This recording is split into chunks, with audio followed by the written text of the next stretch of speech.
Hello everyone, welcome to my YouTube channel. So our lesson for today is about meaning and uses of inequality symbols on number line and interval notation and set notation. Because in the previous video about the interval notation and set notation, we have discussed and learned the different symbols that we are used in linear inequality and rational inequality. So this time we will now apply and what are those meanings?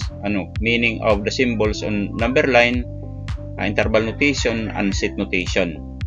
Okay, so without further delay, let us discuss this topic.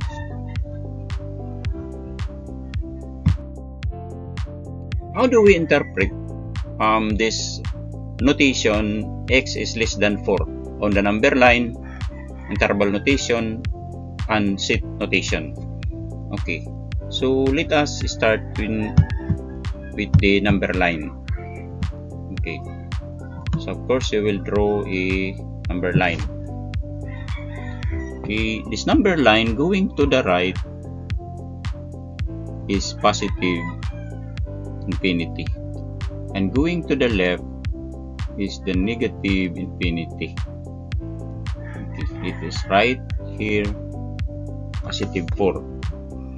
Okay, since x is less than 4, the direction of the arrow is going to the left.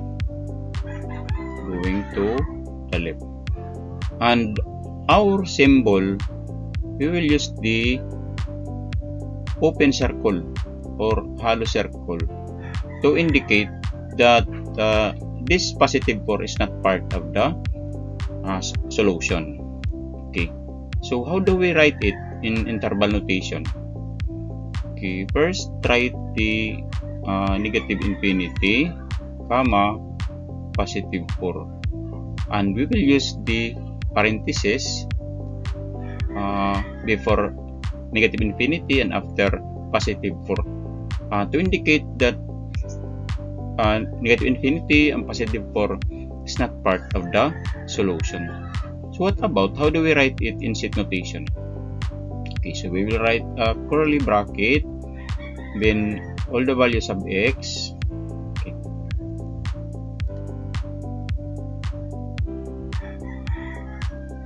All the values of x such that x is less than positive 4. Okay, so that is how to write the set notation. Okay, so what about the second notation, x is greater than or equal to positive 4? Okay, so next we will draw a number line.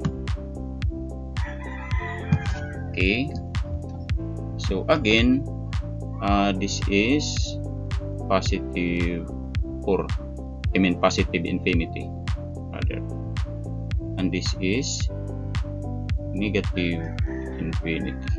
Okay, so let us write here positive 4, and x is greater than or equal to positive 4. So since x is greater than, it is going to the right, going to the positive infinity, and our symbol is greater than or equal to.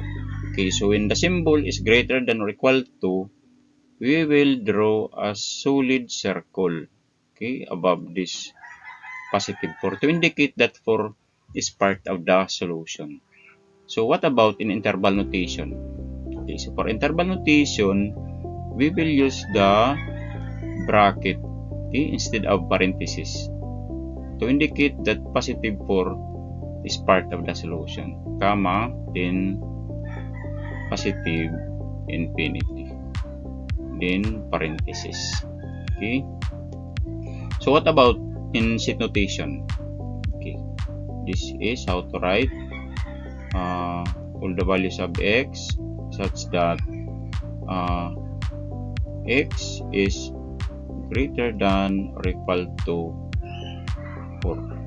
Okay, So that is how to write in sheet notation.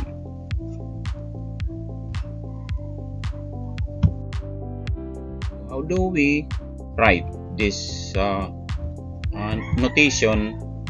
X is greater than or equal to negative 2, but x is less than positive 5 on number line, interval notation, and sheet notation. Okay, so let us start by drawing first the number line. Okay, this is number line. Okay, so going to the right is positive infinity. Going to the left is negative infinity.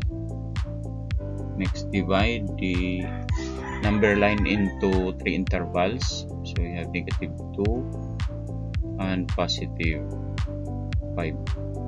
So x is greater than or equal to negative 2. So the direction is going to positive 5. But x is less than positive 5. So from positive 5 going to negative 2. Okay, so this is the portion. So x is greater than or equal to negative 2. So we will use the solid circle above negative 2 to indicate that negative 2 is part of the solution. However,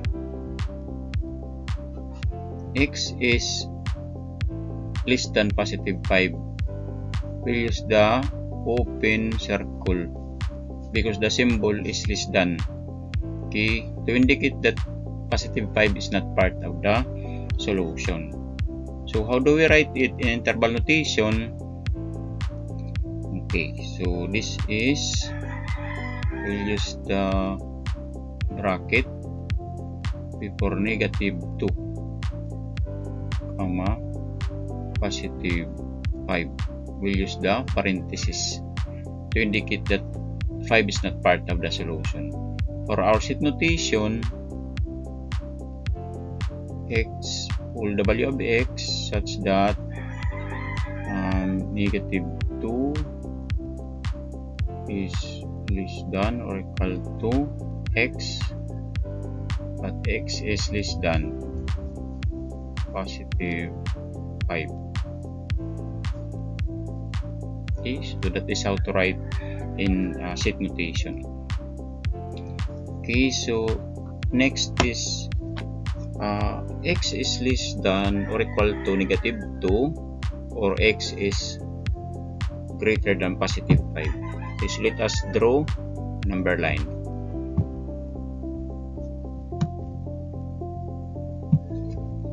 Okay, so positive infinity, again positive infinity, negative infinity. Next row. Okay, so this is negative 2, positive 5, positive 5. Okay, so x is less than negative 2. So start from 2, negative 2 is going to the left, going to the negative infinity. It's going to negative infinity.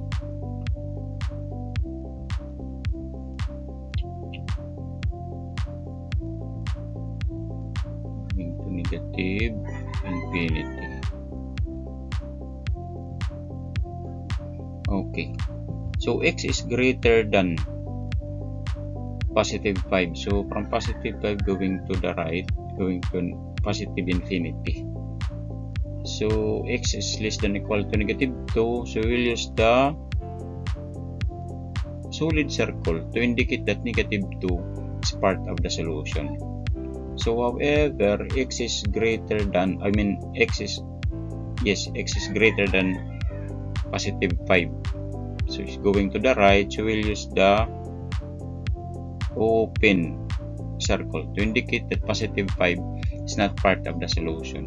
So how do we write it in interval notation? So So we have negative infinity, negative 2. We'll use the bracket after negative 2 and parenthesis before negative infinity. So here the negative 2 is part of the solution. Okay, so we have the union because x is greater than positive 5. We use the parenthesis. So our this is 5 comma positive infinity, positive infinity, so a parenthesis. Okay, so it indicates that positive infinity is not part of the solution. So what about inset notation? So all the values of x such that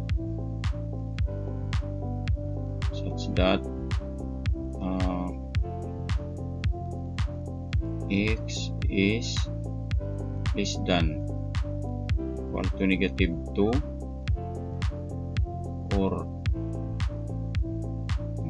x is greater than positive 5.